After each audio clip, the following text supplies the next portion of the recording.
పరిశుభ్రమైన ఆరోగ్యవంతమైన సరికొత్త భారతదేశాన్ని రూపొందించే దిశగా ఈ సెప్టెంబర్ 17వ తేదీన ప్రారంభమై అక్టోబర్ 2వ తేదీన 2024 మహాత్మా గాంధీ జయంతి నాటికి ముగియనున్న స్వచ్ఛతాయే సేవ అనే కార్యక్రమానికి ముఖ్య అతిథిగా చింతలపూడి ఎమ్మెల్యే సొంగ రోషన్ పాల్గొన్నారు. స్థానిక ఫైర్ స్టేషన్ నుండి బోస్ బొమ్మ సెంటర్ వద్ద స్వచ్ఛతాయే సేవ కార్యక్రమం మీద ర్యాలీ చేపట్టారు. ఎమ్మెల్యే మాట్లాడుతూ ఇళ్లలో, పాఠశాలల్లో, ఆరోగ్య కేంద్రాలలో, రైల్వే స్టేషన్లలో, బస్టాండ్లలో, చెరువులలో, కుంటలలో ఇంకా ఇతర సంచార ప్రాంతాల్లో పరిశుభ్రత పాటించేటట్లు చూడాలని ఆదేశించారు. అలాగే మన సొంత నియోజకవర్గమే కాకుండా మనుగుదొడ్లు వినియోగమే కాకుండా కూడా కట్టుకునే ఆర్థిక స్తోమత లేని ఇతరుల కోసం కూడా 2 గుంతలు మరుగుదొడ్లు నిర్మించుకునేటట్లు చూడాలని, ద్వారా మన గ్రామాల, పట్టణాల్లో బహిరంగ మలమూత్ర విసర్జన రహితంగా ఉండేటట్లు చూడాలని ఆశించారు. కార్యక్రమానికి ఎన్డీఏ కూటమి నాయకులు, అధికారులు, మున్సిపల్ కార్పొరేషన్ సిబ్బంది, స్కూల్ విద్యార్థులు పాల్గొన్నారు. అందరూ ప్రతిజ్ఞ చేద్దాం.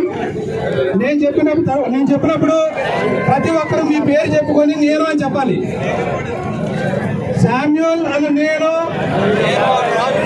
పరిశుభ్రమైన, ఆరోగ్యవంతమైన, సరికొత్త భారతదేశాన్ని రూపొందించే దిశగా ఈ సెప్టెంబర్ 17వ తేదీన ప్రారంభమై 2వ తేదీ 2024న మహాత్మా గాంధీ జయంతి నాటికి ముగియనున్న స్వచ్ఛతయే సేవ అనే కార్యక్రమానికి ఉద్యమ స్థాయిలో ఇళ్లల్లో, పాఠశాలల్లో, ఆరోగ్య కేంద్రాలలో, రైల్వే స్టేషన్లో, బస్ స్టాండ్లలో, చెరువులలో దీన్ని ఉద్దేశించి కార్యక్రమం మాట్లాడతారు.